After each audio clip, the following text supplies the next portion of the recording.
Salisbury Center, this is the co-main event of the evening. Making his way to the cage and fighting out of the red corner, it's Edwin Francois.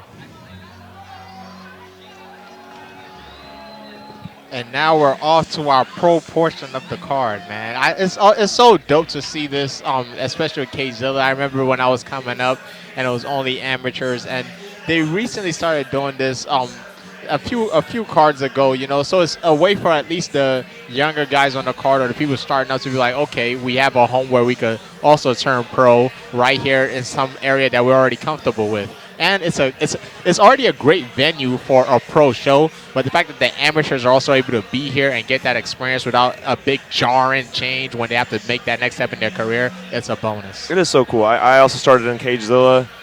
It is a great promotion as an amateur to start up. You get the lights, you get the great promotion. Like, everything is just a high level, right? So when you do make that jump, you know, when I went from amateur to fighting in shows like Shogun, again, I watched my teammates fight in Shogun, and that was like a dream come true going there as well. You know, it was such a great experience as an amateur to go from one to the other and be a smooth transition like that. Yeah, and everything is right here close to home. You're not worried about having to fly down to Nebraska like back in the olden days, you know. And like you said, the lights and the venue here, or it beats even some pro shows, you know. So 100%. You're not so starstruck when it happens. Absolutely, yeah. Because the lights can be huge. It can make or break someone. And his opponent, making his way to the cage and fighting out of the blue corner, it's Evan Stevens. Now, we was just talking about him not so long ago. But like I said, Evan, like, man, this guy comes to fight. He comes to fight. When I watched him fight the last time, I was like, all right, this is somebody that's about it. And when I watched him the last time, I was like, okay, this guy, like, he's ready to turn pro. You know, there's some guys, as soon as you watch them, you see their fighting styles, like, all right, you no longer need to be doing this. Let's go try to make a career out of this. Absolutely. 3-0.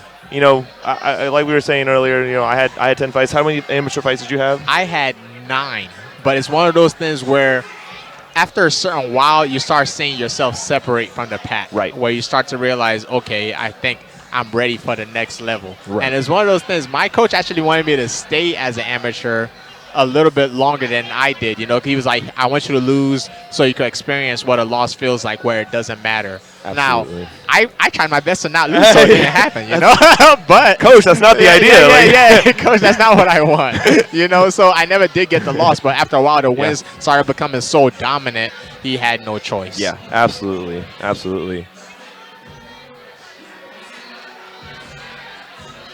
Yeah, I lost my first amateur fight, and I'm pretty grateful for it. You know, I was always grateful for that first. I got it out of the way, and that lit a fire under me like nothing else. It definitely makes a big difference, because I'll tell you what, when I finally did lose for the first time as a professional, the feeling was so strange, you know, where at that moment, I completely understood what my coach meant, that it's better for you to go through this when it doesn't matter than now when you're deep into your career. Yes. Yeah, you get that little bit of an ego break. Yes. You're like, okay, this is real. This is what this feels now like. we're actually fighting. Before, it just feels like a movie. You go in there, you knock somebody out, and you go home. Yeah. And then just repeat that and repeat it. Like, dang, what am I doing? Like, this is a dream. And back to Chris. Salisbury Center, this is the co-main event of the evening. This bout is scheduled for 3 5-minute rounds, and it is for the CageZilla Light Heavyweight Championship.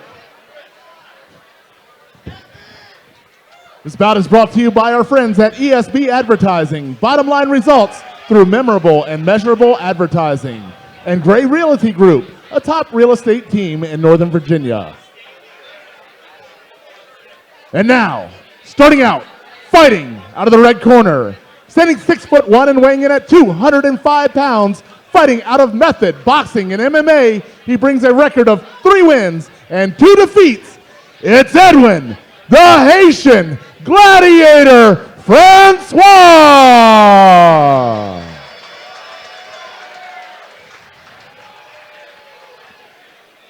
And his opponent, fighting out of the blue corner, standing 5'10" and weighing in at 205 pounds, fighting out of Gustavo Machado, BJJ. He is the reigning, defending CageZilla light heavyweight champion with a record of 3 wins and no defeats. It's Evan Stevens.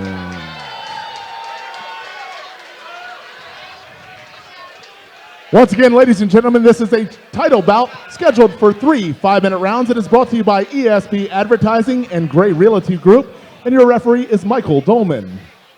Now, in my headcanon, I turned both of these guys pro. I'm just now realizing this is an amateur title bout.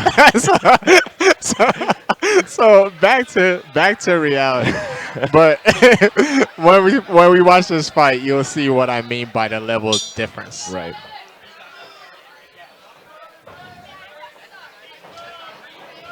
Now, Evans running straight at him, big takedown. Big this takedown. This is what Right to mount. So much power, so much dominance when it comes to the grappling. You know, so much explosiveness.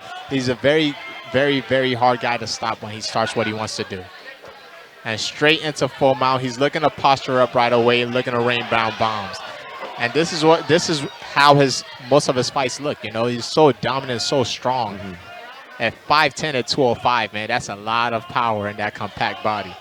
This is something I kind of wanted to touch on, the light heavyweights, but you know, as amateurs, this is kind of where we can also see, do you need to move up or down a division? You know, these are big boys, but are they really light heavyweights once you get to that pro level? Yeah, at the pro level, you might have to go down to middleweight, you know. It's not, after a while, being 5'10", 5'9", right. These guys are real light heavyweights, you know. And the silverback is here in full mount, posturing up, you know, looking to rain down punches. And we were saying earlier in the night, there's some guys will get in this position where they'll just start trying to hold on, you know, try to run out the clock. But it doesn't look like that's any part of Evans' plan. Evan is delivering exactly what that we were was talking powerful. Yep. Great elbows, great ground and pound. And the referee is really close. I think he's just looking for a reason to step in at any moment. Those now. are powerful shots. He is shaking violent. the cage with those shots.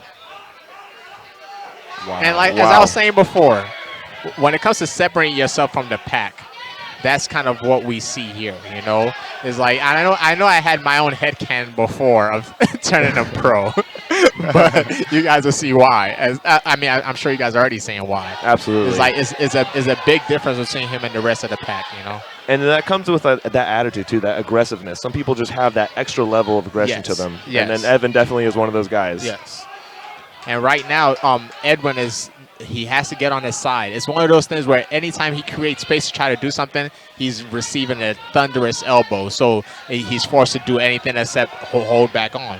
And this is 3-5 minutes. We're no longer in the regular rounds. So he's going to be here all day doing this. Yeah, he's got plenty of time to work here.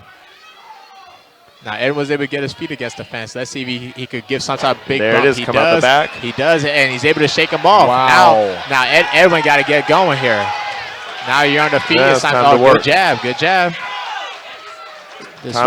Oh, nice. Edwin got some power, man. Time to press the action. And he small, tiny mistake, a tiny slip. Evans right back where he wants. For Straight him to mount. Oh, powerful. Talk about the Derek Lewis. Yeah, powerful. He has thrown. Yes, nice. Great call by the corner. He has a good headlock. Now Edwin needs to put his hands on the mat or something. You can't just sit here and absorb knees the whole time. He's got to start fighting grips and moving one, those hips and out. One of those knees was able to cause a lot of damage to that nose. Got to start moving here. You can't let him settle his weight down. We were talking about the Derek Lewis earlier. How many of those do you have in you? I think you can only do that like once per round. You know. Edwin has taken a hell of a lot of punishment, though, and still staying in the fight. It's impressive. Yes. And when he did make his way back to the feet, you know, he was aggressive. It was just a tiny mistake. He slipped on the floor. You know, that's not really something you could account for. But he wasn't defeated. You know, he didn't get up with a defeatist attitude. He got up looking to still win. Right. I still like to see him start bumping his hips more. You know, anything to disrupt the momentum of Evan right now. Yeah. Even if you're forced to somehow put yourself in like a bad position temporarily to look for an escape, that's the sacrifice you're gonna have to make. The referee's getting close to stopping this. And you are gonna take some hits getting up like that. You know, Definitely. it's just not like this though. The referee stopped this. Definitely gonna have to stop. Nice. Good stoppage by Mike Dolman. And this is what I mean when I was telling you. Is a little bit of a separation between him and the rest, you know. Like his very dominant performance. You know, he's here for a reason. He's the champion for a reason.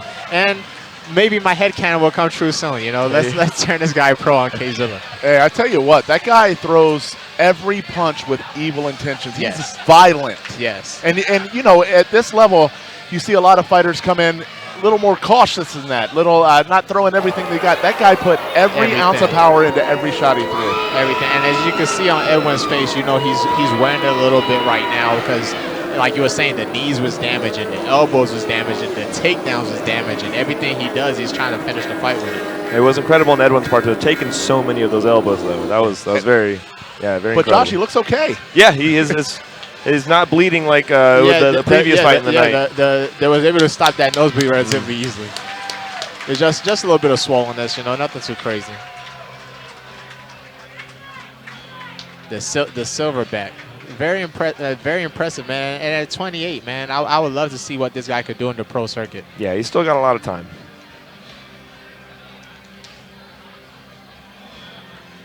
And not to Edwin's part too, you know, when he was able to get on the feet, he showed some aggressiveness. It's one of those things, you throw a head kick, you slip on the floor, but you got to quickly transition to the next thing right away. Right. Yeah, and this is where we see also, you know, maybe there's some things we could do with the conditioning for Edwin, Definitely. and maybe you got to move down a weight class for that. Definitely. You know, maybe that forces you down a weight class. And now back to Chris.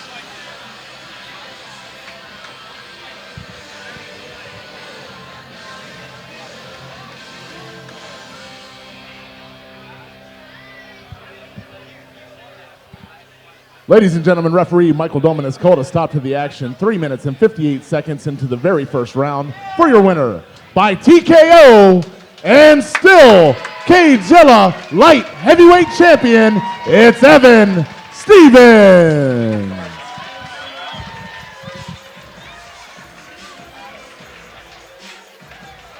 And good show of sportsmanship by both guys, you know.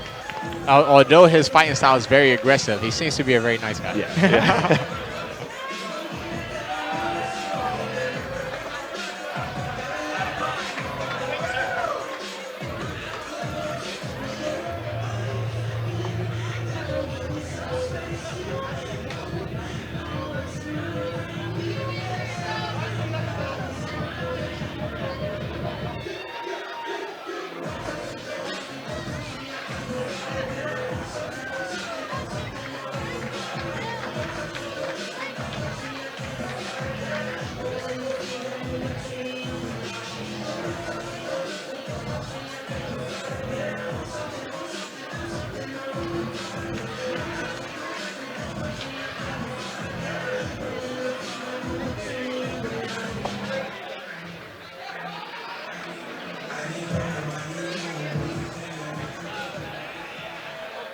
That was one hell of a fight.